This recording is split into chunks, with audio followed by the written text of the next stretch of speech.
तो महारथी हमारे क्या हालचाल बच्चों। ऐसा है कि हम आपको आज बताने वाले हैं क्वाड्रेटिक इक्वेशन सीबीएसई में जो टर्म 2 में आने वाला है। बस सिर्फ और सिर्फ उसी सिलेबस के बारे में हम यहाँ पे डिस्कस करने वाले हैं इस वीडियो लेक्चर में, और वो कंप्लीट आपका क्वाड्रेटिक इक्वेशन का होगा। फिर इसी तरह से आपका हम अर्थमेटिक प्रोग्रेशन का जो होगा कंप्लीट जो सीबीएसई के सिलेबस में है, जो आपका टर्म 2 में आने वाला है, इस पर सिर्फ और सिर्फ उसी वीडियो लेक्चर पर हम लोग आज बात करने वाले हैं। तो मैं अमरजीत सर, आप लोग जो भी बच्चे अभी तक इस चैनल को सब्सक्राइब नहीं किए हैं वो अपना चैनल को सब्सक्राइब कर लीजिए, और हाँ अपने दोस्तों के बीच में भी शेयर कर दीजिए, उनको भी बोलिए कि चैनल को सब्सक्राइब करें और जो हमारा टर्म 2 का प्रिपरेशन है उसको बहुत ही बेटर ढंग से करें। बहुत सारे बच्चे हैं जो टर्म 1 का एग्जाम उनका अच्छा नहीं गया है, वो अभी भी टेंशन में है कि सर हमारा टर्म 2 का एग्जाम कैसे जाएगा, कैसे हम लोग क्या करेंगे। तो उनके लिए बहुत ही अच्छा अपॉर्चुनिटी है, वो हमारा वीडियो लेक्चर देख सकते हैं, क्योंकि यहाँ पे सिर्फ और सिर्फ हम लोग टू द पॉइंट बात करने वाले हैं आज के वीडियो लेक्चर में क्वाड्रेटिक इक्वेशन का। और एक बार सबसे पहले हम ये भी बताएंगे कि क्वाड्रेटिक इक्वेशन में आपका क्या क्या पूछने वाला है। सिर्फ और सिर्फ जो भी अपना सिलेबस में उसमें से एलिमिनेट हुआ है उसके बारे में हम लोग डिस्कस नहीं करने वाले हैं। और जब थ्योरेटिकल पार्ट कंप्लीट हो जाएगा तो हम लोग क्या करेंगे, आपको एनसीईआरटी का सारा क्वेश्चंस करवा देंगे, जिससे आपका प्रिपरेशन बहुत ही बेटर हो। और बच्चों ये सब सारा चीज़ हम लोग बस सिर्फ और सिर्फ जनवरी मंथ में पूरा कंप्लीट कर लेना है मैथमेटिक्स।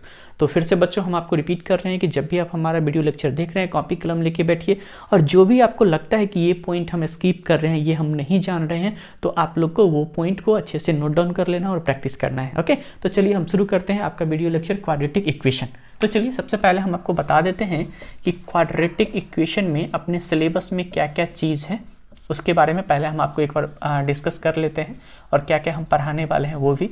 तो क्वाड्रेटिक इक्वेशन में बच्चों हमारा जो है और हम बताने वाले हैं, और जो हमारे सीबीएसई के सिलेबस में भी है, तो सबसे पहला चीज़ आपको तो है इसका जनरल इक्वेशन। जनरल इक्वेशन ये, या फिर आप बोल सकते हैं इसमें what is quadratic equation, what is quadratic equation. तो सबसे पहले आपको ये जानना होगा कि सर क्वाड्रेटिक इक्वेशन क्या होता है। कोई भी एक्सप्रेशन हमारे पास दिया रहेगा, कोई भी पोलिनोमियल दिया रहेगा, तो हम सर कैसे पहचानेंगे कि वो क्वाड्रेटिक इक्वेशन है, उसका जनरल फॉर्म क्या होता है। तो उसके बारे में आपके सिलेबस में पढ़ना है। क्वाड्रेटिक इक्वेशन सबसे पहले क्या होता है सर, उसका जनरल फॉर्म क्या है। और इसके बाद जब आपको जनरल फॉर्म पता चल जाएगा, तब आपको ये चीज़ आपको ध्यान देना होगा कि सर आखिर जब जनरल फॉर्म हमको पता चल गया तो उसका सॉल्यूशन कैसे हम लोग फाइंड आउट करने हैं। तो ये हम लोग बात करते हैं इसमें सॉल्विंग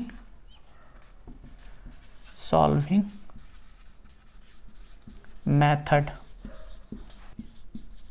क्वाड्रेटिक इक्वेशन। तो बच्चों ऐसा है कि जब क्वाड्रेटिक इक्वेशन हमको पता चल जाएगा कि सर क्या होता है, तो इसका सॉल्विंग मेथड, सर सॉल्व करने का क्या क्या मेथड है। तो चलिए इसमें सबसे पहले हम लोग बात करते हैं। पहला मेथड जो है हमारा वो है बाय फैक्टराइजेशन।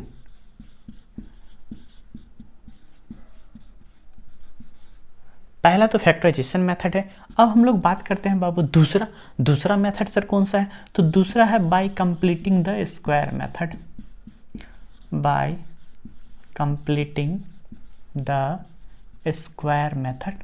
और तीसरा मेथड हम लोग बात करते हैं सर सी क्या है, तो बाय फॉर्मूला मेथड, तो यानी बाय क्वाड्रेटिक फॉर्मूला मेथड। तो बच्चों आपके पास ये 3 मेथड है जो आपको पढ़ना है, लेकिन सीबीएसई क्या कर दी है, ये जो है ना अभी ये बी वाला bye completing the square method, इसको एलिमिनेट कर दी है। तो इसको हम लोग नहीं पढ़ने वाले हैं। तो सिर्फ और सिर्फ हम लोग पढ़ेंगे कि सर बाय फैक्टराइजेशन मेथड, और दूसरा जो हम लोग पढ़ने वाले हैं वो पढ़ने वाले हैं by formula method. Sir quadratic का फॉर्मूला क्या होता है, उससे हम किसी भी क्वाड्रेटिक इक्वेशन को कैसे सॉल्व करते हैं वो अपने को पता चल जाएगा। अब देख लो बाबू, जब ये 2 चीज़ हो गया तो तीसरा हम लोग पढ़ने वाले हैं रिलेशन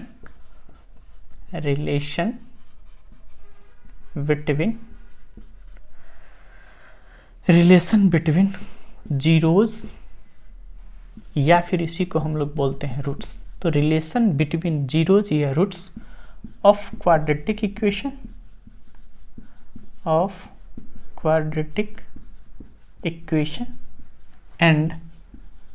एंड इट्स कोफिशिएंट।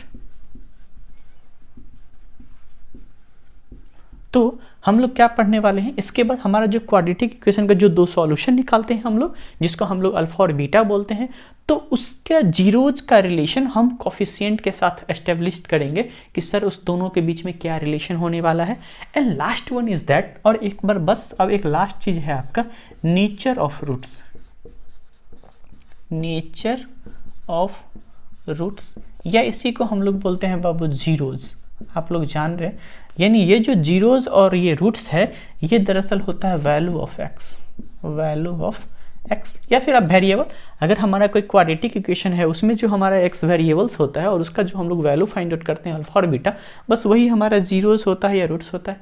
तो बच्चों सीबीएसई के अकॉर्डिंग आपका जो टर्म 2 में आने वाला है इस बार जो क्वाड्रेटिक इक्वेशन है उसमें आपको जनरल इक्वेशन के बारे में जानना हो, क्वाड्रेटिक इक्वेशन सर हम लोग कैसे कहते हैं, ये किस तरह का पॉलिनोमियल होता है, दूसरा solving method of for quadratic equation, quadratic equation का सर क्या क्या सॉल्विंग मेथड है उसको सर हम लोग सॉल्व कैसे करेंगे। तो सॉल्व करने का मेथड में एक है by factorization, by completing the square method, जो इस बार सिलेबस से हटा दिया गया है, आपको टर्म 2 में नहीं पूछेगा। सी है आपका बाय क्वाड्रेटिक फार्मूला मेथड, यानी फार्मूला मेथड से आपको कोई भी क्वाड्रेटिक इक्वेशन को सॉल्व करना है। एंड 3 नंबर्स है रिलेशन बिटवीन जीरोस या रूट्स, इसी को बोलते हैं of quadratic equation and its coefficient. तो कोफिशिएंट और क्वाड्रेटिक इक्वेशन का जो वैल्यू होगा, जो हम लोग एक्स का वैल्यू फाइंड आउट करते हैं, जो जीरोज होगा उसके बीच में क्या रिलेशन होगा उसके बारे में डिस्कस करना है। नेचर ऑफ रूट्स, यानी सर जैसे हम लोग एक्स और वाई का जो वैल्यू, सॉरी एक्स अल्फा और बीटा का जो हम लोग वैल्यू फाइंड आउट करेंगे सर वो किस तरह का होगा, तो इसके बारे में हम लोग स्टडी करने वाले हैं। चलिए तो फिर हम लोग शुरू करते हैं कि सबसे पहले इस जनरल इक्वेशन और क्वाड्रेटिक इक्वेशन किसको कहते हैं उसके बारे में हम लोग देखते हैं। तो अभी हम लोग देख लेते हैं कि जनरल इक्वेशन क्या होता है सर क्वाड्रेटिक इक्वेशन का, और what is the quadratic equation. Quadratic equation sir हम लोग कहते क्या है, तो सबसे पहले हम आपको बता देते हैं क्वाड्रेटिक इक्वेशन कहते क्या है। तो ये एक तरह का पॉलिनोमियल होता है जो 2 डिग्री पॉलिनोमियल होता है। तो हम लोग बोल सकते हैं कि सर और 2 डिग्री पॉलिनोमियल, और 2 degree polynomial is called quadratic equation. यानी अपना 2 डिग्री पॉलिनोमियल जो होगा ना उसी को हम लोग क्या कहने वाले हैं, क्वाड्रेटिक इक्वेशन कहने वाले हैं। यानी इसका जनरल फॉर्म के बारे में अब हम लोग डिस्कस कर लेते हैं कि सर इसका जो जनरल फॉर्म होगा, मतलब सर ये देखने में कैसा होगा। जनरल फॉर्म मतलब आप सिंपली ये कह सकते हो कि अपना क्वाड्रेटिक इक्वेशन देखने में कैसा होगा सर, हम कैसे देखेंगे और पता कर लेंगे कि हाँ वो अपना क्वाड्रेटिक इक्वेशन है। तो इसके लिए हमारा जनरल फॉर्म आप लोग को याद रखना है कि सर ax² प्लस होता है बाबू bx प्लस होता है c बराबर 0। इस तरह का चीज़ आपको दिख जाए ना, और जहाँ पे याद रखिएगा कि a जो अपना है वो 0 के बराबर नहीं होना चाहिए, तो उसको हम लोग कह देंगे सर ये अपना क्वाड्रेटिक इक्वेशन है और ये जनरल फॉर्म है। अरे यार ये सब जगह लिखा हुआ है, इसमें बार बार रिपीट करने वाली कोई ऐसी बात नहीं है। ये a जो है ना अपना a, ये है अपना कोफिशिएंट ऑफ x², ये जो है आपका a जो है ये है आपका कोफिशिएंट ऑफ x², ये दरअसल एक रियल नंबर्स होगा। b जो है ये आपका है कोफिशिएंट ऑफ x, और ये अपना c जो है ना ये कोई कांस्टेंट है, ये जो है अपना c क्या है, कांस्टेंट है। तो आप लोग को याद रखना है कि सर जब भी अपना कोई क्वाड्रेटिक इक्वेशन होगा इसके लिए हम लोग देख लेंगे कोई भी अपना अलजेब्राइक एक्सप्रेशन हो या पॉलिनोमियल हो जो अपने को इस फॉर्म में लिखा हुआ रहना चाहिए, ax² plus bx plus c बराबर 0, तो उसको हम लोग क्या कह देते हैं, क्वाड्रेटिक इक्वेशन कह देते हैं। कुछ एग्जांपल से हम लोग समझते हैं कि दरअसल क्या ये कैसा है और किस तरह से है, इस चीज़ को हम लोग देखते हैं, बात करते हैं। तो अपना ax² plus bx plus c बराबर 0, तो सबसे पहले देख लो ना, मान लेते हैं कि हम लोग पहले x² और प्लस 5x और प्लस ये 6 है, तो हम लोग कह देंगे सर ये क्या कोई क्वाड्रेटिक इक्वेशन है। तो हाँ बाबू ये अपना क्वाड्रेटिक इक्वेशन है, इसलिए ऐसा है क्योंकि ये जो लिखा हुआ है ना ax² plus bx plus c के फॉर्म में है। तो आप बताओगे इसके सर बता दीजिए a कैसे है, b कैसे है, c कैसे है। तो हम लोग कंपेयर कर लेते हैं इस वाले से ax² plus bx plus c वाले से। तो आप देख लेते हो यहाँ पे लिखा है 1 multiple of x² plus 5 multiple of x और प्लस लिखा हुआ है 6। तो अब देख लो आप x² यहाँ a की जगह पे क्या है 1 है, तो यहाँ लिख देंगे सर a बराबर 1, b की जगह पे क्या है 5 है और c की जगह पे अपना क्या है 6 है। तो ये अपना हो गया एक क्वाड्रेटिक इक्वेशन, हम लोग इस तरह से सॉल्व कर लिए। चलो कभी कभी हमको आसानी से नहीं देता है कोई भी एक्सप्रेशन, उसमें हमको फाइंड आउट करना होता है, उसको उस फॉर्म में लिखना होता है, तब जाके हम बोल सकते हैं कि वो क्वाड्रेटिक इक्वेशन है या नहीं है। जैसे मान लेते हैं एक दूसरा एग्जाम्पल, ये अपना पहला हो गया, एक दूसरा एग्जाम्पल देखिए, हम आपको दे रहे हैं यहाँ पे x+2 का होल स्क्वायर और इक्वल टू यहाँ पे लिख रहे हैं हम लोग x-3 और इंटू यहाँ लिख देते हैं हम x-2। अब हम आपको ये कह रहे हैं कि इस एक्सप्रेशन को देख के आप हमको ये बताओ कि ये अपना क्वाड्रेटिक इक्वेशन है या फिर नहीं है। तो इसको हम लोग आसानी से देख के नहीं बता सकते, इसके पीछे जानते हैं क्या कारण है। तो सबसे पहले तो हम आपको बताएं हैं कि इस तरह का होना चाहिए। जब तक इस तरह का नहीं होगा तो हम लोग कैसे कह देंगे कि सर ये अपना क्वाड्रेटिक इक्वेशन है या फिर नहीं है। तो ऐसा करते हैं बच्चों, इसको हम लोग सॉल्व करते हैं। सबसे पहले सिंप्लीफाई करते हैं, इसके जनरल फॉर्म में इसको लिखते हैं। तो देखिए ये है अपना a+b के होल स्क्वायर के फॉर्म में। आप इसको लिख सकते हैं a² और 2 का स्क्वायर कीजिएगा तो 4 और +2ab यानी 4x बराबर इस x को x-2 से मल्टीप्लाई करिए, यानी आप इसको ऐसे लिख सकते हैं। और -3 है तो इसको आप ऐसे लिख सकते हो x-2। अब आप देखो ये हो जाएगा आपका x² + 4x + 4 इक्वल टू ये हो जाएगा आपका x² -2x, यहाँ से हो जाएगा -3x और ये प्लस हो जाएगा 6। यहाँ पे x² ये x² खत्म हो गया तो आपके पास हो गया ये 4x और ये -2x और -3x क्या होगा -5x। ये इधर आ जाएगा तो हो जाएगा आपका +5x और बराबर ये 6 और -4। तो इस तरह से आप देख रहे हो कि यहाँ पे आ जाता है आपका 9x बराबर 2। अब इसमें से देख रहे हैं सर अपना तो x² है ही नहीं, यहाँ पे तो x² है ही नहीं। अगर इसको जनरल फॉर्म में लिखते भी हैं तो a के जगह पे हो गया 0x² प्लस हो गया आपका 9x और माइनस हो गया 2 बराबर 0। अब देख लेते हैं यहाँ पे a बराबर क्या हो गया 0। हम तो यहाँ बताए थे कि आपका a बराबर 0 नहीं होना चाहिए। तो इसलिए बच्चों हम लोग कह देंगे कि ये जो अपना है सर क्वाड्रेटिक इक्वेशन के फॉर्म में नहीं है, तो इसको हम लोग क्वाड्रेटिक इक्वेशन नहीं कहेंगे। पहचानने का बहुत ही इजी मेथड है बाबू। आपको सबसे पहले कोई भी एक्सप्रेशन दिया रहेगा तो आप उसको सॉल्व करना। सॉल्व करने के बाद अगर आपको लगेगा कि देखने से कि सर ये ax² + bx + c बराबर 0 के फॉर्म में है तो हम लोग कह देंगे सर ये अपना क्वाड्रेटिक इक्वेशन है। और अगर नहीं होगा तो हम लोग बोलेंगे कि सर ये अपना क्वाड्रेटिक इक्वेशन नहीं है। इस चीज़ का आप लोग को खास ख्याल रखना होगा। अब बात करते हैं हम लोग, ये 2 एग्जाम्पल लिए, एक और एग्जाम्पल हम आपको लेते हैं जो भी पॉसिबल एग्जाम्पल है। 3rd नंबर में हम एक एग्जाम्पल लेते हैं। मान लेते हैं हम लोग लिखते हैं यहाँ पे सर x² - 5 = 0। सर क्या ये अपना क्वाड्रेटिक इक्वेशन है? क्योंकि यहाँ पे तो x नहीं दिख रहा है और हम लोग बोले हैं कि सर यहाँ पे तो x होगा। तो एक बार हम लोग देखते हैं इसको सबसे पहले जनरल फॉर्म में लिख के। तो ये है 1 multiple of x² plus b के जगह पे 0 है मल्टीपल ऑफ x और -5 बराबर क्या है 0। मतलब a बराबर यहाँ पे 1 है, b बराबर 0 है और c बराबर क्या है -5। तो आप हमको बताइए, हम तो आपको बताए हैं कि ये इस तरह से लिखा हुआ रहना चाहिए और हम ये भी आपको बताए हैं कि a जो है अपना 0 के बराबर नहीं होना चाहिए। यहाँ तो ये 0 के बराबर नहीं है, a बराबर तो 1 है, तो क्या दिक्कत है? सही है। तब इसको हम लोग बोल देंगे हाँ सर क्वाड्रेटिक इक्वेशन है। b 0 है तो है, मतलब सिर्फ और सिर्फ हमको ये देखना है कि सर x² का कोफिशिएंट ये कभी भी 0 नहीं होना चाहिए। अगर ये 0 नहीं है तो हम लोग कह देंगे कि सर ये अपना क्या है क्वाड्रेटिक इक्वेशन है। तो अब आपको हम फिर से एक बार रिपीट कर दे रहे हैं। अगर आपको कोई भी एक्सप्रेशन या इक्वेशन देगा उसमें आपको कहेगा बताने के लिए कि बताओ बाबू कि कौन सा क्वाड्रेटिक इक्वेशन है और कौन सा नहीं है, तो सबसे पहले आप क्या कर दोगे जनरल फॉर्म में लिख लोगे। जो अपना जनरल फॉर्म में है तो देखने से पता चल जाएगा कि वो अपना क्वाड्रेटिक इक्वेशन है या नहीं है, और जो अपना जनरल फॉर्म में नहीं होगा तो उसको सबसे पहले हम लोग ऐसे सॉल्व करेंगे और फिर फाइनली लास्टली हम लोग देखेंगे कि ये अपना क्वाड्रेटिक इक्वेशन के फॉर्म में है या फिर नहीं है। ठीक है, अब हम लोग चलते हैं आगे बात पे। तो ये तो बात हो गई आपका कि क्वाड्रेटिक इक्वेशन कैसे किसको कहते हैं सर और कैसे हम लोग जानेंगे। अब हीरो हम आप लोग को बताने वाले हैं कि सॉल्विंग मेथड क्या है। सॉल्विंग मेथड में हम आपको बता चुके हैं। चलिए सॉल्विंग मेथड इसका देखते हैं क्या क्या है अपना।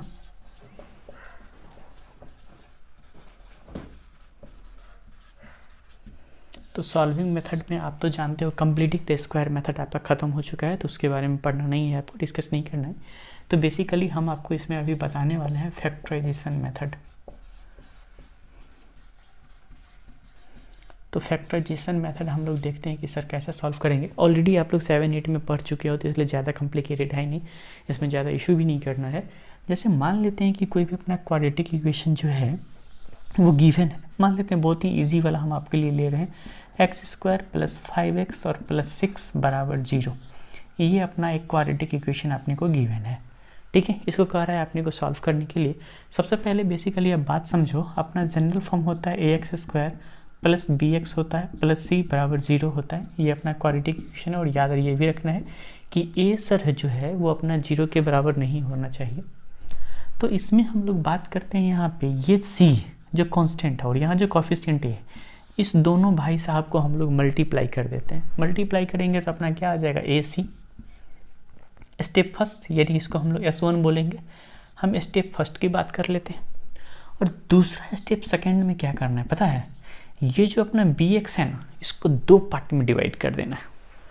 और दो ऐसे पार्ट में डिवाइड करना है ना जिसको एडिशन करने पे या फिर सब्सट्रैक्शन करने पे हमारा आ जाए BX, ठीक है, और दोनों को मल्टीप्लाई करने पे अपना आ जाए AC। तो मान लेते हैं इस BX को ना अगर हम लोग दो पार्ट में डिवाइड करते हैं, यानी एक हो जाएगा हमारा पार्ट 1 और एक हम लोग बात करते हैं पार्ट 2। तो इस दोनों को हम लोग को एडिशन पे यानी अपना सर ऐड कर दें या फिर अपना सब्सट्रैक्ट कर दें। इस दोनों पे हमारा क्या आ जाना चाहिए, तो BX आ जाना चाहिए। और इस दोनों पार्ट को मल्टीप्लाई करने पे यानी हमारा पार्ट 1 जो है और मल्टीप्लाई हम लोग कर देते हैं आपका पार्ट 2, तो ये अपना क्या आ जाना चाहिए, AC आना चाहिए। बात को समझो मैंने कैसे एक्सप्लेन कर रखा है। यहाँ पे हम आपको बता रखा है यहाँ पे AX² + BX + C = 0 रहेगा। तो फैक्टराइजेशन मेथड में क्या करना है, सबसे पहले तो हम step first x sir coefficient A और ये C है, इस दोनों को मल्टीप्लाई कर देंगे तो अपना AC हो जाएगा। और दूसरा स्टेप सेकंड में क्या करना है, ये x के साथ जो अपना कोफिशिएंट है ना BX, इसको दो पार्ट में डिवाइड कर देना है, यानी पार्ट 1 और पार्ट 2। दो पार्ट किसी भी दो टर्म में उसको तोड़ देना है। जैसे 5 है तो हो सकता है आप लिख सकते हो 4 और +1, या फिर लिख सकते हो 6 - 1, या फिर आप लिख सकते हो 3 + 2। तो इस तरह से तो पार्ट 1 पार्ट 2 इसको एडिशन पे या सब्सट्रैक्शन पे हमारा क्या आ जाना चाहिए, BX, ये बीच वाला। और ये जो अपना पार्ट 1 और पार्ट 2 हुआ ना, इस दोनों को मल्टीप्लाई करने पे अपना क्या आ जाना चाहिए, AC आ जाना चाहिए। ये बस इतना चीज समझ जाओगे ना आप, आसानी से इसको बना दोगे। तो चलो इसको हम लोग सॉल्व करते हैं। सॉल्विंग मेथड में इसका हम लोग सॉल्यूशन देखने वाले हैं कैसे करेंगे। एक्स करके यहाँ पे कोफिशिएंट क्या है, कुछ नहीं मतलब 1, और यहाँ पे क्या है 6, दोनों को मल्टीप्लाई करेंगे तो 6 हो जाएगा। अब 5x को दो पार्ट में डिवाइड करना है, तो चलो 5x को जो है ना हम दो पार्ट में डिवाइड कर देते हैं। तो सर एक अपना 3x और एक हम लोग मान लेते हैं 2x। तो 3 2 जा क्या हो जाएगा 6 ना, और 3x और +5x क्या हो जाएगा, सॉरी 3x और +2x क्या हो जाएगा अपना 5x। तो इसके कोफिशिएंट को मल्टीप्लाई करने से हमारा ये मिल जा रहा है, और इस दोनों को जोड़ने पे हमारा क्या मिल जा रहा है, 5x मिल जा रहा है। तो हम जो ऊपर में गिवन है ये x² और +5x और +6 = 0, इसको हम लोग लिख सकते हैं x² + 3x + 2x + 6 = 0। यहाँ से x कॉमन ले लेंगे तो x + 3 हो जाएगा, और +2 कॉमन ले लेंगे तो अपना x + 3 हो जाएगा = 0। अब आप हमको बताओ भाई, यहाँ पे भी x + 3, यहाँ पे भी x + 3, तो सर अपना x + 3 तो कॉमन निकल गया, और यहाँ क्या बच गया, अपना x + 2 बच गया = 0।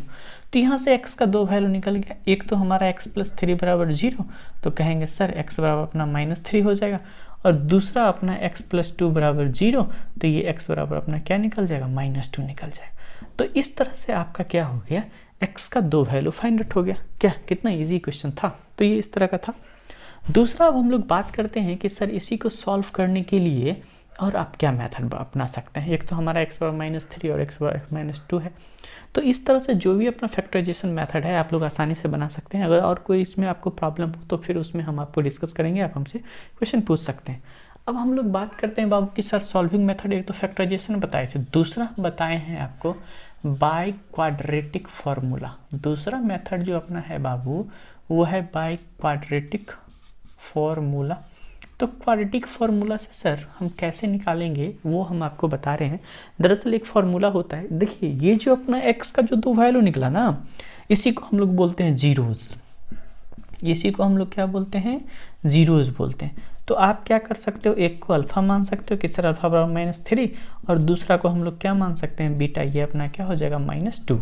तो जो दो वैल्यू निकला, तो जो दो जीरोज निकला उसको हम एक को अल्फा बोल सकते हैं, दूसरे क्या बोल सकते हैं, बीटा।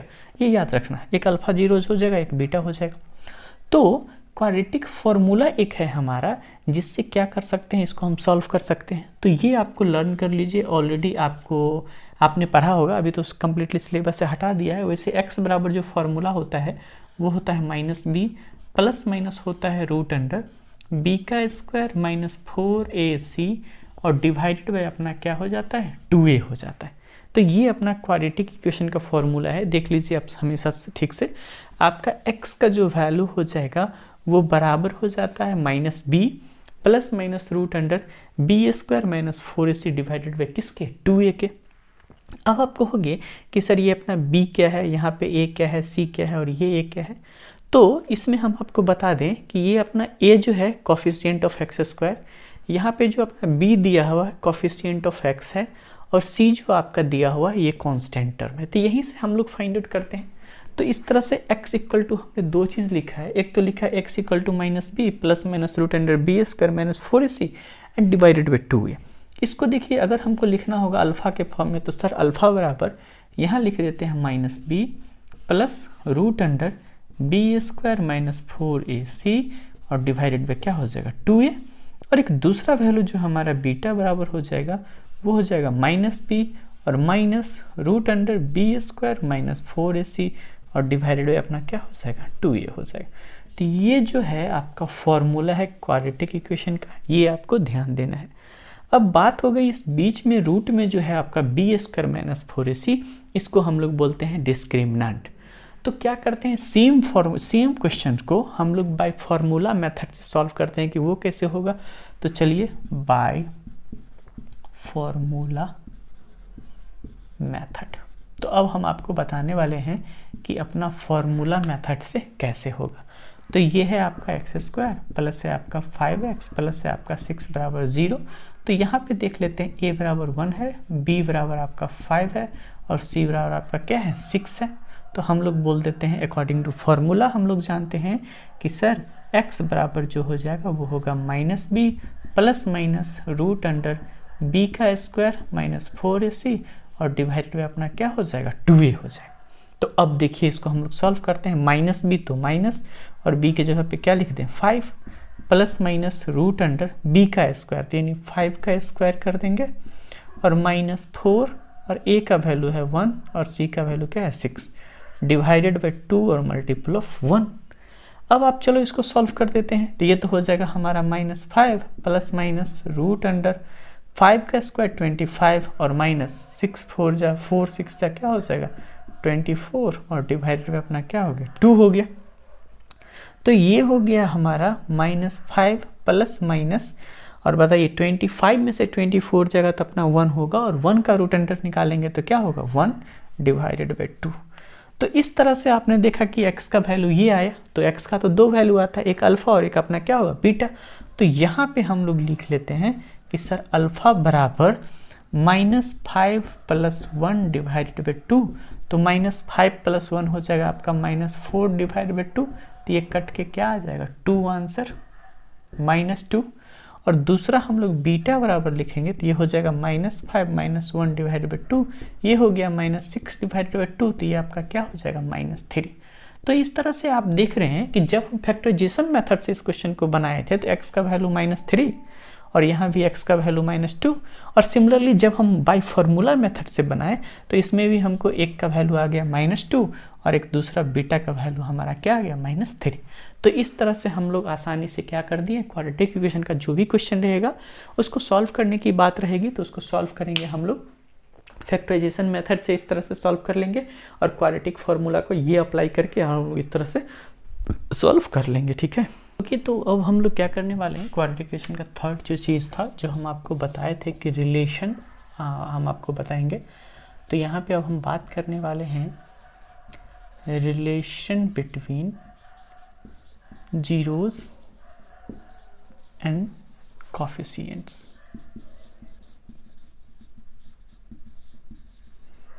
तो अब जो हम लोग डिस्कस करने वाले हैं वो रिलेशन डिस्कस करने वाले हैं जीरोस के बीच में एंड कोफिशिएंट के बीच में। तो सबसे पहले आखिर सर कौन सा जीरोस कौन सा कोफिशिएंट, तो सबसे पहले हम लोग क्वाड्रेटिक इक्वेशन बात कर रहे हैं तो ऑब्वियस है हम क्वाड्रेटिक इक्वेशन की ही बात करेंगे। हम यहाँ पे आपको दे रहे हैं कि एक क्वाड्रेटिक इक्वेशन जब अपना x square plus b x plus c बराबर 0 के फॉर्म में रहेगा, जहाँ पे ए अपना 0 के बराबर नहीं होना चाहिए। बार बार ये चीज़ लिखने का मतलब ये होता है कि आपका कोई भी एक्सप्रेशन देगा तो सबसे पहले आप उसको अरेंज कर लीजिएगा इस वाले फॉर्मेट में। Sir a x square plus b x plus c बराबर 0, जहाँ पे सर अपना ए जो है वो 0 के बराबर नहीं होना चाहिए। इस वाले फॉर्मेट में जब हम लोग अरेंज कर लेंगे ना, इसके बाद ही क्वेश्चन को आगे स्टेप बाय स्टेप हम लोग सॉल्व कर सकते हैं। और कोई क्वेश्चन वैसे ही आपको दे दिया और कभी अरेंज नहीं है इस फॉर्मेट में, तब आप लोग उसको सॉल्व करोगे तो बहुत ही मुश्किल होगा, कॉम्प्लिकेटेड होगा, आप कर नहीं सकते हो। तो जब इस तरह से देगा तो हम लोग जानते हैं कि सर इसका 2 वैल्यू, एक तो अपना अल्फ़ा होने वाला है, दूसरा इसका वैल्यू सर अपना बीटा होने वाला है। और जिस कॉफिशिएंट की हम इसको बात कर रहे हैं इसी को हम लोग जीरोज़ बोलते हैं ना, अल्फ़ा और बीटा। और कॉफिशिएंट मतलब एक्स का कॉफिशिएंट ए, फिर एक्स का बी, और ये अपना क्या हो जाएगा सी। तो इसका 2 चीज़ होता है, इस दोनों को जोड़ेंगे तो किस तरह का रिलेशन आ जाएगा कॉफिशिएंट के साथ, और इस दोनों को मल्टीप्लाई करेंगे तब किस तरह का रिलेशन आ जाएगा कॉफिशिएंट के साथ। तो ये हमको देखना है। तो सबसे पहले हम लोग बात करते हैं sum of zeroes. Sum of zeroes, तो सम ऑफ ज़ीरोज़ मतलब सर अल्फ़ा और बीटा को जोड़िएगा तो क्या होने वाला है, तो अल्फ़ा और बीटा को जोड़ेंगे ना तो ये हो जाता है हमारा माइनस बी डिवाइडेड बाई ए। तो हम लोग बोल देंगे माइनस कॉफिशिएंट, माइनस साइन लगा दीजिएगा और लिख दीजिएगा coefficient of x and divided by, ये आपका हो जाएगा कॉफिशिएंट ऑफ एक्स स्क्वायर। तो दैट्स मीन्स हमने आपको बताया है कि बाबू रे एक्स जो है ना उसका कॉफिशिएंट क्या है बी, और माइनस का साइन पहले लगाए हैं ना, तो minus b divided by coefficient of x square, तो एक्स स्क्वायर कॉफिशिएंट क्या है ए, तो ये लिख देंगे ए। तो मतलब कि सर अगर हम सम ऑफ जीरोज़ की बात करते हैं, अगर 2 जीरोज़ हमको अल्फ़ा और बीटा है पता, तो उस दोनों को जोड़ने की बात करेगा तो दोनों को जब जोड़ेंगे ना इसके वैल्यू को तो अपना आ जाना चाहिए माइनस बी डिवाइडेड बाई ए। इस तरह का रिलेशन है हमारा इसके साथ। और दूसरा हम लोग बात करते हैं प्रोडक्ट। प्रोडक्ट मतलब होता है मल्टीप्लिकेशन। तो प्रोडक्ट ऑफ जीरोज़ मतलब कि सर आप इस दोनों को जोड़िएगा तो क्या आने वाला है, अल्फ़ा इंटू बीटा। तो प्रोडक्ट ऑफ जीरोज करेंगे तो ये हो जाएगा सी डिवाइडेड बाई ए। तो यहाँ हम लोग बात करते हैं कि सर अपना कांस्टेंट जो रहेगा ना क्वाड्रेटिक इक्वेशन वो, और डिवाइडेड बाय हम कर देंगे ए, तो यानी कॉफिशिएंट ऑफ एक्स स्क्वायर। ये जो अपना है ये हो जाएगा कॉफिशिएंट ऑफ एक्स स्क्वायर। तो बाकी जिसे कांस्टेंट है तो ये हमारा सी हो जाएगा और कॉफिशिएंट ऑफ ये। तो ये 2 चीज़ आपको ध्यान देना है। जो हमारा रिलेशन है क्वाड्रेटिक इक्वेशन में, जो भी हमारा जीरोज़ निकलता है और जो भी हमारा कॉफिशिएंट है, तो उसके बीच में अपना जो रिलेशन है ये है। ये एक फार्मूला भी है, तो आपको ध्यान से देखना है कि sir alpha plus beta minus b by a होगा और alpha into beta c divided by a होगा। हमने पहले ही एक एग्जाम्पल लिया है, उसी को हम लोग देखते हैं और वेरीफाई करते हैं कि क्या सही में इस चीज़ को प्रूफ करता है कि नहीं, क्या ये सही में करेक्ट है कि नहीं। तो उसको चेक करने के लिए हम लोग क्या करते हैं, एक क्वाड्रेटिक लेते हैं जो ऑलरेडी हमने इससे पहले भी लिया था, x square plus 5x plus 6 बराबर 0। इसको आप सॉल्व करोगे ना तो ये हो जाएगा x इंटू एक्स प्लस 3 और प्लस 2 अगर कॉमन लेते हो तो x प्लस 3 हो जाएगा इक्वल टू 0। जस्ट मैंने इसके पिछले में ही सॉल्व किया है इसलिए हमको याद है। तो आप यहाँ से x प्लस 3 और ये हो जाएगा आपका x प्लस 2 बराबर 0। तो एक बार इसको 0 के बराबर कर देंगे तो x बराबर -3 और एक बार उसको 0 के बराबर करेंगे तो x बराबर -2। आप एक को अल्फ़ा मान लीजिए -3 हो जाएगा और एक को आप बीटा मान लीजिए जो -2 होगा। किसी को भी आप मान सकते हो अल्फ़ा और बीटा। अब जब ये हो गया हमारा अल्फ़ा और बीटा तो हम लोग एक बार जोड़ के देखते हैं। और इसमें एक बात और देखने वाली बात है, अपना a इक्वल टू दिया हुआ है 1, b बराबर है 5 और c बराबर है आपका 6। ये इस तरह का यहाँ से देख रहे हैं। तो पहला हम लोग बात करते हैं अल्फ़ा प्लस बीटा। यहाँ देख लेते हैं अल्फ़ा प्लस बीटा होता है अपना -b डिवाइडेड बाई ए। अब आप देख लो अल्फ़ा प्लस बीटा, तो अल्फ़ा क्या है -3 और कह रहा है प्लस बीटा करने के लिए तो -2। इस दोनों को आप जोड़ते हो तो क्या होता है -3 -2 बराबर हमारा क्या आ गया -5। ये LHS हो गया। RHS हम देखते हैं -b बाई ए, तो b की जगह पे क्या है 5, तो -5 और डिवाइड बाई 1, ये क्या हो गया -5। तो RHS भी हमारा -5 हो गया और LHS भी हमारा क्या हो गया -5 हो गया। इसका मतलब है कि सर ये जो हम निकाले हैं अल्फ़ा और बीटा -3 और ये बीटा जो है -2, वो हमारे इस फॉर्मूला को सही साबित करता है, परफेक्ट है। तो हम बोल सकते हैं सर अल्फ़ा प्लस बीटा अपना क्या हो जाएगा -b बाई ए। दूसरा इसका प्रोडक्ट निकालते हैं, यानी अल्फा इंटू बीटा हमारा क्या होता है, सी डिवाइडेड बाई ए होता है। तो दोनों को मल्टीप्लाई करिए, -3 मल्टीपल ऑफ -2, तो ये हो जाएगा आपका +6। और सी बाई ए करेंगे तो सी अपना कितना दिया हुआ है, यहाँ पे देख लेते हैं, सी बराबर 6 है और ये क्या है 1। तो हमारा RHS भी निकालेंगे तो ये भी हो जाएगा हमारा 6 डिवाइड बाई 1। तो हम लोग आसानी से कह सकते हैं कि सर LHS RHS दोनों हमारा एक जैसा है, तो हम इसको ऐसे सॉल्व कर सकते हैं। ये आपका हो गया relation between zeros and coefficient. Exam में इससे कैसा क्वेश्चन पूछता है, अब हम लोग बात कर लें कि अगर सर एग्जाम में कैसा क्वेश्चन पूछता है तो वो कैसे निकलेगा। आप मान लो ना आपके पास ये एक क्वेश्चन दे दिया, देख लो एग्जाम में कैसे क्वेश्चन पूछ सकता है आप लोग से। तो अभी जैसे हम आपको क्वेश्चन दिया ना वैसे ही लिख देते हैं, x² + 5x और +6 बराबर 0। आप तो जानते हो कि सर अल्फा का वैल्यू हम यहाँ पे ऑलरेडी निकाले हैं -3 और बीटा का वैल्यू निकाले हैं -2, ये निकाले हो ना। आपसे क्वेश्चन दे देगा वो क्वाड्रेटिक इक्वेशन और कहेगा find the value of 1 divided by alpha plus 1 divided by beta. कहेगा बाबू इसका वैल्यू निकालो, क्या होगा। तो आप कैसे निकालेंगे, तो आसान है ना, यहाँ पे क्या कर देंगे, इस दोनों का एलसीएम निकाल लीजिए, तो अल्फा बीटा, ये अल्फा और प्लस बीटा हो गया। इसको सॉल्व जब हम लोग किए तो अल्फा प्लस बीटा ऑलरेडी अभी जस्ट निकाले हैं ना सर, कि अल्फा प्लस बीटा -5 आ गया, तो -5 और अल्फा इंटू बीटा क्या है हमारा 6, तो -5 डिवाइड बाई 6 ये हमारा क्या हो जाएगा, आंसर हो जाएगा। तो बहुत ही ईजी है और आप लोग चाहो तो आसानी से फाइंड आउट कर सकते हो, क्वेश्चन बना सकते हो। दूसरा, अब इसमें से और क्या चेंजिंग कर सकता है हमारा CBSE, कि हाँ एग्ज़ाम को क्वेश्चन को थोड़ा और कैसे हम लोग चेंज करें, तो देख लीजिए इसी क्वेश्चन को हम लोग कर रहे हैं।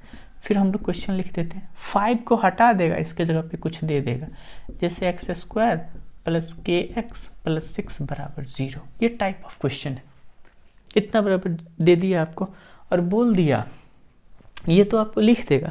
और दूसरा लिख देगा इफ़ x बराबर -2 is a root of above equation then find k। अब आपको कह दिया कि ये अपना x² + kx + 6 बराबर 0 है और जहाँ पे x बराबर -2 है ना, ए रूट है, माने इसका जीरोज है, ऑफ एबव इक्वेशन हमने लिखा है ऊपर वाले का, तो कहेगा आपका k का वैल्यू निकालिए। तो जब ये रूट है इसका मतलब है कि x के जगह पे जब हम इस -2 को रखेंगे तो ये किसके बराबर हो जाएगा, 0 के बराबर हो जाएगा। तो हम यहाँ पे कर देते हैं, -2 पुट कर देते हैं, तो -2 का whole square plus k multiple of -2 और +6 बराबर क्या लिख देंगे, 0। अब ये देख लीजिए आपका हो जाएगा 4 और -2k और +6 बराबर क्या हो जाएगा, 0। -2k और +10 बराबर क्या हो जाएगा, 0। -2k बराबर क्या हो जाएगा, -10, माइनस माइनस खत्म हो गया। तो इस तरह से हम लोग k बराबर लिख सकते हैं 10 डिवाइड बाई 2, तो अपना क्या आ जाएगा 5, यही आंसर हो जाएगा। और आप देखिए ना यहाँ पे x के जगह पे क्या है आपका 5 है ना, k b के जगह पे, तो वही k निकल गया। तो बाबू इस तरह का हमारा तो कॉन्सेप्ट इतना ही है पढ़ने का कि सर हमारा कोफिशिएंट और इसके जीरोज के बीच में क्या रिलेशन होता है, लेकिन आपका इसी तरह से क्वेश्चन पूछ सकता है, तो आपको हमेशा बी केयरफुल रहना पड़ेगा, ठीक है। एक नेक्स्ट और लास्ट चीज़ है आपका कि नेचर ऑफ रूट्स, जो अपना क्वाड्रेटिक का सबसे लास्ट टॉपिक है, इसके बारे में एक बार हम लोग देखते हैं। अब ये है आपका नेचर ऑफ रूट्स, मतलब ये है नेचर ऑफ रूट्स। और हम लोग जीरोज की बात करते हैं कि जब अपना कोई भी क्वाड्रेटिक इक्वेशन गिवन है, गिवन आपको दिया है कोई क्वाड्रेटिक इक्वेशन ax² प्लस दिया है बाबू bx + c बराबर 0, और जहाँ पे a अपना 0 के बराबर नहीं है, तो आपको बता रहा है कि इसका जो जीरोज निकलेगा, यानी आप जो अल्फ़ा और आप जो बीटा का वैल्यू निकालते हैं वो कैसा होगा, वैल्यू निकलेगा या नहीं निकलेगा। निकलेगा तो क्या ये दोनों इक्वल होगा, और निकलेगा तो क्या ये दोनों हमेशा अनइक्वल होगा, और निकलेगा तो क्या ये इमेजिनरी रूट्स होगा या फिर रियल रूट्स होगा। इसके बारे में हम लोग डिस्कस करते हैं। तो हम लोग ऑलरेडी जान रहे हैं कि सर ये जो अल्फ़ा और बीटा का वैल्यू आप निकालते हैं, यानी x, ये होता है हमारा -b plus minus root under b² - 4ac divided by 2a। और हम आपको बताए हैं कि रूट के अंदर में जो b² माइनस 4ac है, इसको दरअसल हम लोग कहते हैं डिस्क्रिमिनेंट। ये अपना क्या हो जाता है, डिस्क्रिमिनेंट, और जिसको हम लोग d से रिप्रेजेंट करते हैं। तो मतलब ओवर, और ये हमारा किस में है, रूट के अंदर में है। तो अब ओवर हमारा जो जीरोज का रिलेशन होने वाला है, जो हमारा नेचर होने वाला है, वो टोटली डी पर डिपेंड करता है। और डी पर डिपेंड करता है मतलब b² माइनस 4ac कैसा होगा, इस पर डिपेंड करता है। तो ये क्या क्या हो सकता है, जनरली हम लोग सारा नंबर डाल के देखेंगे, चेक करेंगे। आप देख लो, एक नंबर्स लाइन की हम लोग बात करते हैं तो यहाँ पे जो होता है हमारा 0 होता है, ये हमारा माइनस इन्फिनाइट होगा, और ये अपना क्या होगा, प्लस इन्फिनाइट। तो मतलब 3 एरिया है इसका। एक तो हम लोग लिख सकते हैं कि जो भी अपना जीरो जो एक्स का जो वैल्यू हो जाएगा ना, वो सर लेस देन 0 हो जाना चाहिए। एक यहाँ पे जो है हमारा, यानी ये जो है हमारा टोटल नंबर्स लेस देन 0 वाला बात, एक तो हमारा लेस देन 0 हो जाएगा। और इधर से जो भी लिखते हैं ना, इसको हम लोग लिखते हैं सर ग्रेटर देन 0, यानी 0 से बड़ा हो जाए। और ये तो अपना 0 के बराबर है। हम यहाँ पे क्या करते हैं, वही बात करने वाले हैं। तो सबसे पहले हम लोग केस फर्स्ट देखते हैं कि क्या होगा, कि सर ये जो अपना b² और माइनस 4ac जो है, और ये जो अपना डिस्क्रिमिनेंट है, वो हमारा 0 के बराबर हो जाए। तो जब अपना 0 के बराबर हो जाएगा ना, दोनों जो रूट्स निकलेगा अल्फा और बीटा, तो हम लोग यहाँ पे लिखेंगे roots b equal and real. तो हमारा जो रूट्स निकलेगा वो इक्वल भी निकलेगा और रियल भी निकलेगा। एग्जाम्पल देख लेते हैं जल्दी से फटाक से। अगर इसका हम लोग एग्जाम्पल देखते हैं तो मान लेते हैं है अपना x² प्लस 2x प्लस 1 बराबर 0। इसका जब हम लोग चेक करेंगे ना d, तो d बराबर होगा b² यानी 2 का होल स्क्वायर 4 और माइनस 4ac यानी 4 माइनस 4 क्या हो जाएगा 0। तो इसका जो अपना अल्फा और बीटा का जो वैल्यू निकलेगा ना, वो देख लीजिए। इसको आप लिख सकते हैं x प्लस 1 का होल स्क्वायर। इसको जब सॉल्व कीजिएगा तो x बराबर निकलेगा -1। तो यहाँ पे अपना अल्फा बराबर बीटा बराबर -1 है। तो आप लोगों को याद रखना है, जब अपना d जो है b² माइनस 4ac 0 के बराबर आ जाएगा, तो हमारा रूट्स क्या हो जाएगा, इक्वल हो जाएगा और रियल हो जाएगा। केस सेकंड की हम लोग बात करते हैं। केस सेकंड में जब अपना d जो है, जिसको हम लोग बोल रहे हैं b² माइनस 4ac, ये ग्रेटर देन 0 है, तो रूट्स b अनइक्वल, यानी दोनों हमारा अलग अलग हो जाएगा, ठीक है। एंड क्या हो जाएगा, रियल हो जाएगा। तो रियल तो होगा ही। ऑलरेडी जो हम लोग क्वेश्चन इससे पहले लिए थे x² प्लस 5x प्लस 6 बराबर 0, a इक्वल टू 1 है, b इक्वल टू 5 है और c इक्वल टू आपका 6 है। तो इसका हम लोग d निकालते हैं, तो b का स्क्वायर 5 का स्क्वायर माइनस 4ac, तो ये हो जाता है आपका 25 माइनस 24, तो क्या हो जाएगा 1। ये अपना क्या है, ग्रेटर देन 0। तो इसका 2 वैल्यू निकलेगा, जो दोनों वैल्यू क्या हो जाएगा, अलग अलग हो जाएगा। और सबसे बड़ी बात है कि रियल हो जाएगा। केस थर्ड की हम लोग बात करते हैं। ये जब हमारा d है, यानी जिसको हम लोग बोलते हैं सर b² माइनस 4ac, ये जब लेस देन 0 हो, मतलब निगेटिव वैल्यू आ जाएगा, तब हम लोग बोलेंगे सर इस केस में अपने क्वाड्रेटिक इक्वेशन का कोई भी सॉल्यूशन नहीं होने वाला है। बस CBSE के अकॉर्डिंग टर्म 2 में आपको सिर्फ और सिर्फ इतना ही पढ़ना था। तो बच्चों, उम्मीद है कि आप लोग को ये वीडियो लेक्चर बहुत ही अच्छा लगा होगा और आपके एग्ज़ाम पॉइंट ऑफ व्यू से ये बहुत ही ज़्यादा बेटर था कि आप लोग को करना चाहिए ये सारा चीज़। और अब हम लोग क्या करेंगे, नेक्स्ट जो वीडियो अपलोड करने वाले हैं, ये क्वाड्रेटिक इक्वेशन का हम लोग NCERT देखेंगे। NCERT में जितना भी प्रॉब्लम है जो अपने सिलेबस में इस बार आने वाला है, उसका बस हम एक बार डिस्कस करवा देंगे आपको। तो आई थिंक डेट आपका प्रिपरेशन थोड़ा बेटर हो जाएगा और आपके प्रैक्टिस पे डिपेंड करता है। सबसे बड़ी बात बाबू कि आपका जो भी फ्रेंड सर्किल है उस सबको भी सजेस्ट कर सकते हैं कि हाँ आप यहाँ से वीडियो देख सकते हो, उसको भी आप शेयर कर दीजिए वीडियो को। और जिसने भी चैनल को अभी तक सब्सक्राइब नहीं किया उसने उसे सब्सक्राइब भी कर लीजिए, ताकि आपको ज़्यादा से ज़्यादा मिल सके हम जो भी वीडियो डालें, जो भी चीज़ हम आपको बताएं। ओके बच्चों, बाय बच्चों, थैंक यू। आप लोग अपना केयर कीजिए, अपना ख्याल रखिए और एग्ज़ाम का बहुत बेटर ढंग से प्रिपरेशन कीजिए। बाय बच्चों।